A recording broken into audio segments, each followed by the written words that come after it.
series, intrigue, money, power, and beautiful Black people. We love to see it.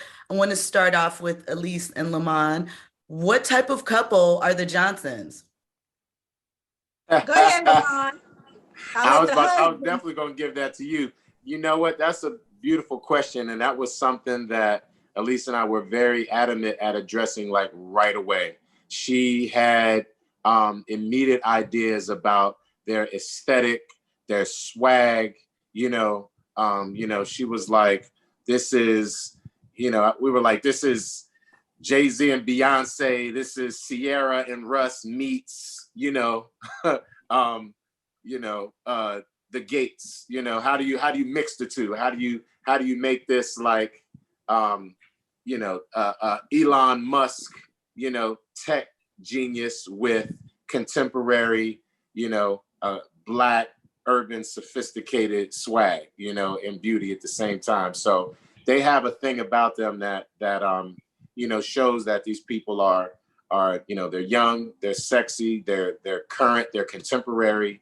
But I think there's also something about them that's also very old school, which I kind of like. And I sensed it more even watching us more than I did in actually doing it. And I think this old school, new school kind of dynamic that we're playing with when it comes to the families on opposite ends of that, I actually think there's something special about Aunt and Sid that also exists within their relationship, like within their marriage. I feel like it has this interesting balance of old school, new school vibes. And that's what really like is attractive to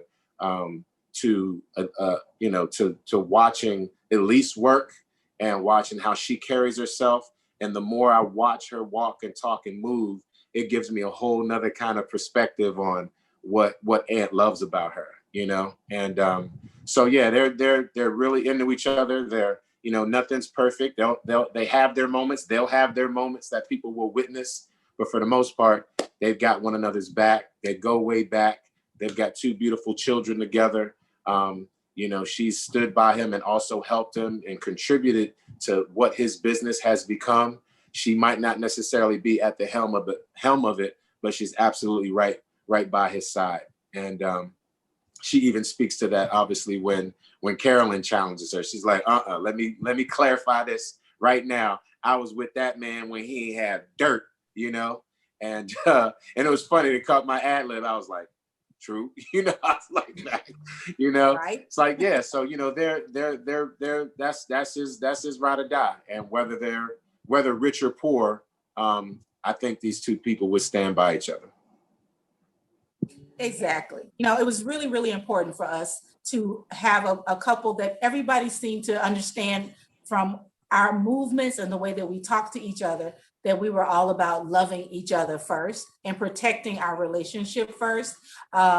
And that was something that we talked about as he just put out. Like I was sending him like mood boards of different pictures and power couples, trying to get him in the mood of this couple. Like this is what we can be. This is what we can represent on TV.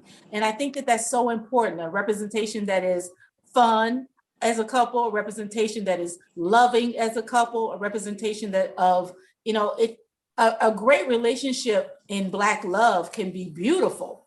It doesn't have to be stagnant. Doesn't have to be boring. A lot of people throw out that boring word to be in a great relationship and loving relationship. So I think it was really important for us to put all of those elements into Sydney and Anthony. Yeah, I mean, when we first see them, they're in the middle of making love, right? So you see already their comfort level with each other. You see that they're still very much they're sexy. They still find each other sexy. They're still, sexually active with one another, although they're parents and successful business people and so forth. So, they find the time for each other, and it's very important. So there's that fun that, they're joking, they're playful, they giggle and laugh and with one another. And yet at the same time, they're still very sophisticated and, and classy at the same time. And there's no reason why all those things can't and shouldn't go together. Exactly. We love to hear that. So Chyna, I'm going to move into Karen's character. We see her come in causing a little confusion within the household of the Johnsons, but I think Karen is a little more innocent than is being proclaimed. So for you and that character, what type of person is Karen? Is she being judged wrong from the gate from everybody? Karen has her ways, I will say this, but she does have a little bit of judgment that's going on. She's fun, she's spoiled, she's a brat. I mean, in my own personal, because I'm Karen. I would agree. She has her ways, and she's like working through it, and trying to change and be a better person and all that good stuff. I don't want to give too much away. Yeah. So, Vanessa, Carolyn is a piece of work. We love to see that. It's so much fun seeing you play a villain. Talk to me a little bit about her as a mother. Do we ever think that she goes too far as a character? Well, Carolyn really doesn't care what you think about her going too far. So she goes as far as she needs to go to keep her boys in line, to keep, their dynasty intact and the growth that is needed to continue to have money and power. So there's really no such thing as too far for Carolyn. It's like she will go as far as she needs to go to get what she wants to obtain and keep what she has. So she, as a mother, she's no nonsense. She knows how she raised them. She knows what she expects from them. They know what she expects from them. She knows and they know. And when they step out of line, they know they will be pulled back. She knows their business. They're not boys and not children. They're grown men, but she still knows their whereabouts, their business, who they are dealing with, where they are, who their relationship with. And she has an opinion, and she will voice her opinion. Like my girls are grown now, and I try to say as little as possible until they really need me. Because you find that kids will open up to you more when you aren't in their business. But that's not Carolyn's belief. She believes that, I'm in your business. I know what's going on, and this is how you're going to do it. She's still telling them what to do. But the interesting thing is they listen to her. So she has gotten them out of a lot of situations. She has helped them with a lot of things, and they know the power of their mother, and they still listen to her. So that's what's interesting. She's bossy, but they deal with it. They may not always like it, but they deal with it and they respect it. So I want to ask you all, obviously there are lots of alliances and allegiances that have to come up in situations like this. So how do your characters know who to trust in these situations? And we'll start with you, Elise. Did you say you started with me? Okay. I did. Sorry, I have a situation going on in my area that I'm trying to keep the noise down. But I just think it's really important for Sydney. Sydney basically just wants what she wants, So everything that's going around here, what she's trying to do is accomplish her goals. Just like Vanessa said, we're all in an area where we're all trying to get to something. And I think for Sydney, it's about her property. It's about her status is very important to her. It's about what people perceive of her. It's very important to Sydney. She's the type of woman that needs that. She's the type of woman that's looking for that attention from others in her community that may not know, as I brought up in the first episode, that, her money and what she brought to the relationship is the reason why they are so wealthy at this point. So I think for her, it's all about building. It's about building her status. It's building her worth in the community and letting people know without having a strong hand that she is just as equal as her husband, Anthony. You, Lamman? Because Anthony obviously has a lot of things that he's up against. I think he's making some bad decisions that are turning out well. We'll have to see what happens with that. But how does he know who to trust in this community where they have sort of been outsiders up until this point?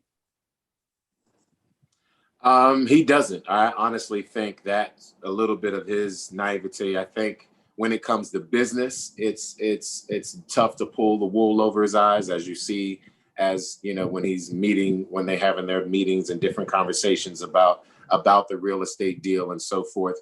he can tell when something's not right. As he says, I've been in business long enough to know, you know, when somebody's stalling. So these aren't, you know, he's not, you know, very naive, but I think when it comes to certain things in his personal world, I think maybe he can be a little too trusting. He doesn't see any reason why anybody would have any ill will toward them. They're not doing anything wrong. They're simply, you know, putting their bid in for property. I think he really has no clue just how, you know, big and bad some of the wolves are that he is about to be up against. Even though he's aware that Carolyn Britton, you know, ain't no fool and ain't no joke, I still think there's something about him that, you know, might romanticize it more than anything else and feel like, oh, okay, this can be negotiated. This is just business. But I think Carolyn is taking this very personal. And I think that's what puts him at a disadvantage, whether he knows it or not. So I don't know that it's very clear to him exactly who he can trust, because the fusion of what's happening in their personal life and what's going on with his business hasn't really come clear. I think in his mind, those are two very different spaces, and he's used to maybe playing hardball when it comes to business and knows what some of that can look like in a boardroom or so forth. But that's also very different than, you know, why would a neighbor try to harm you? Why would anybody really try to, you know, hurt you in any real significant way personally if you haven't actually brought any harm to them?